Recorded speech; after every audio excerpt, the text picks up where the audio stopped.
Now, this fire actually started, we're told by witnesses here, actually an hour ago. Just heard a loud crash. George Zimmerman should not be charged. Seeing that it was crazy.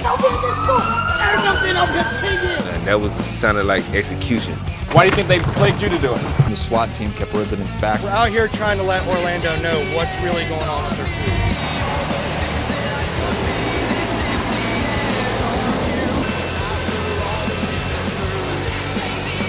Roger, roll, Endeavor.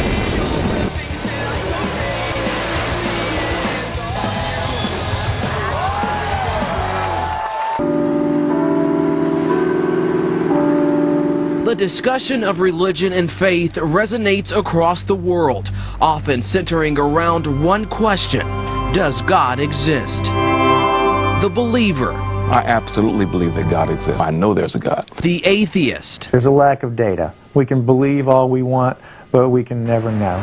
And the man who claims he has the answer. You can conclude from modern physics is that God exists. Dr. Frank Tipler is a mathematics professor at Tulane University. He says he's made a divine discovery. It is not possible to divorce theology from science without throwing out Christianity. Therefore, we have a simple, very straightforward proof of the existence of God. According to Tipler, that proof can be determined by the laws of physics and quantum mechanics. These equations, combined with this one, tell us that there has to be more than one universe. Tipler has come up with this equation. It's not understandable to most, but Tipler concludes the initial conditions of our universe and what made it happen is not due to chance. He uses this diagram to make his point, and when dozens of numbers and mathematical symbols add up across the board, he says it equals God. The singularity is outside of space and time and is the ultimate uncaused cause of everything.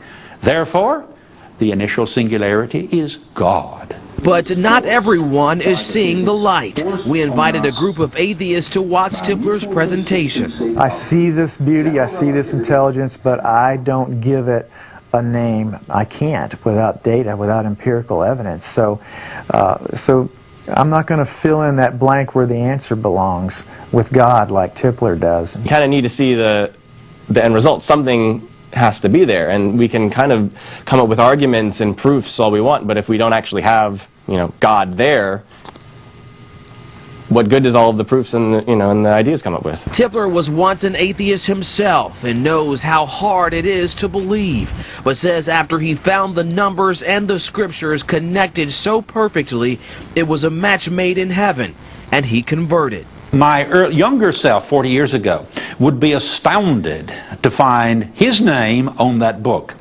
But I have been forced into these conclusions by the mathematical consequences of the laws of physics. And other math experts are praising Tipler's findings. This would be the Father.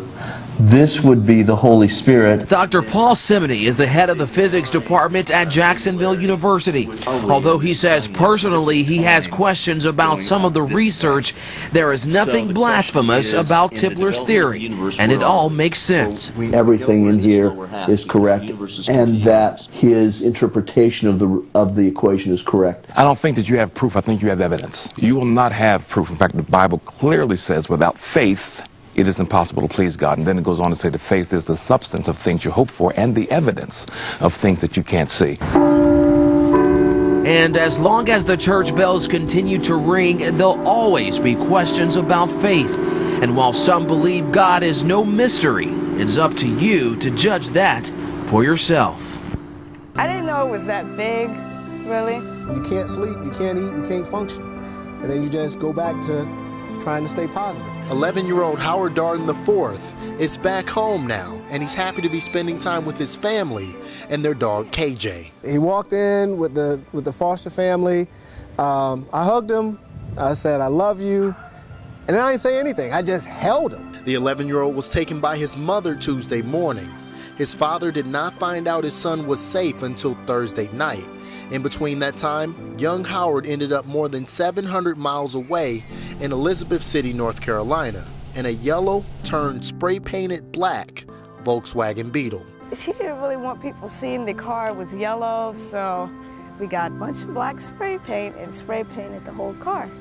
It's kind of fun. It looked kind of ugly, but yeah, it was kind of fun. The 11-year-old says his mother drove them to Georgia, back to Florida, then back to Georgia, and then to North Carolina. All the 11-year-old knew was they were going to see his grandmother in Virginia. But his father believes this had everything to do with a custody battle. She did what she did out of love. But like I said earlier, sometimes the best people can have the right intentions, they just go about it the wrong way. I kind of want to be with him sometimes and my mom sometimes, but I'm with him now. But Angela Darden has been arrested and charged with grand theft and violating her pretrial conditions. It's likely she'll face other charges. So Howard and his younger brother may be in for a new reality, one with their mother in prison. It may be next week, it might be 3 years from now. On how he deals with it, but I just got to take it at his pace. In Altamont Springs, John W. Davis, News 13. We are getting our first look at this year's Halloween Horror Nights at Universal Studios. News 13's Allison Walker was one of the select few to get inside the park and even inside the haunted mazes. We do want to warn you, some of this video may be too graphic for the little ones. You're looking at the all-new Walking Dead Haunted Maze. A week and a half before Halloween Horror Nights even opens, Universal let us experience it early. All right, so this haunted maze is based on season 3. Now I'm told you gotta be on the lookout because these walkers can actually trap you anywhere from the town of Woodbury all the way to the claustrophobic prison. I don't know why they're making me do this again. We got full access inside one of 8 new haunted mazes. Now, if you're a fan of AMC's The Walking Dead, you will recognize what's going on in here and in between mazes. You're going to see the tank from season 1. You're going to see a walker attack in the streets of New York. We're not duplicating anything with Walking Dead this year. It's a real good thing you don't have smell-o-vision because the scent of decay is not something you want to whiff twice. Universal also revealed the costumes, even the masks from mazes like Cabin in the Woods and An American Werewolf in London. That's the maze the creative director says scares even him, all because of a wolf. It's a puppet that we've never had in a maze before, and the way it moves, the way it acts, it's you gotta see it to believe it. I honestly got scared by this thing, and we helped build it. 2 of the houses are built inside tents versus sound stages, so will you be able to notice? Absolutely not. 5 seconds left. Your favorite haunted maze is what? Favorite haunted maze is the one we're gonna do next year. In Orlando, I'm News 13's Allison Walker.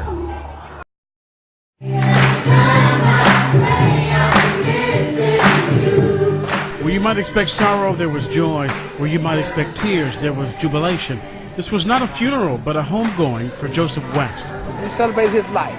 It was a young life cut off. Cousin Charles Harrington, along with nearly 100 family and friends, packed this small sanctuary to bury the 8th victim of the brutal Brunswick, Georgia murders. Those in attendance choosing not to dwell on the negativity surrounding West's death, but the positivity he brought forth during his life. He's done things in his past, but I know for a fact he's a good guy, and everyone that knows him can say that Joseph was a good guy. Wearing shirts with his likeness, the church often laughed at the stories told about the man nicknamed Little Joe.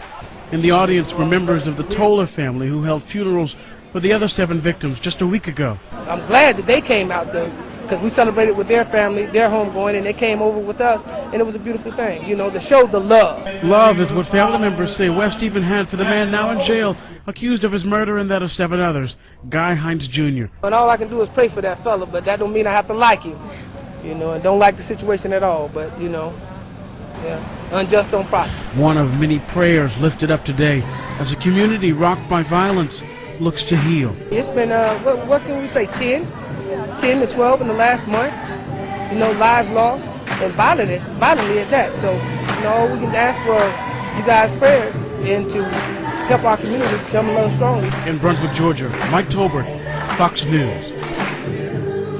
Robert German, Jonathan Scott Pine.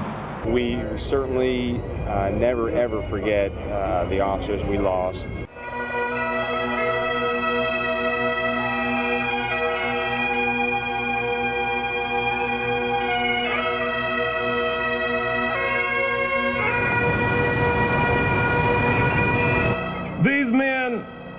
were murdered. That's right. I said they were murdered in senseless acts that didn't have to happen.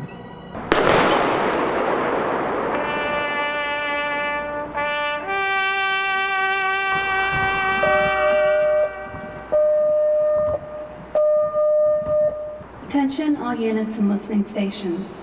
May 7th, 2015 is dedicated to honor all Orange County law enforcement officers who have made the ultimate sacrifice. We've lost two really, really special people and members of our community and our family, and all tragically murdered in the line of duty.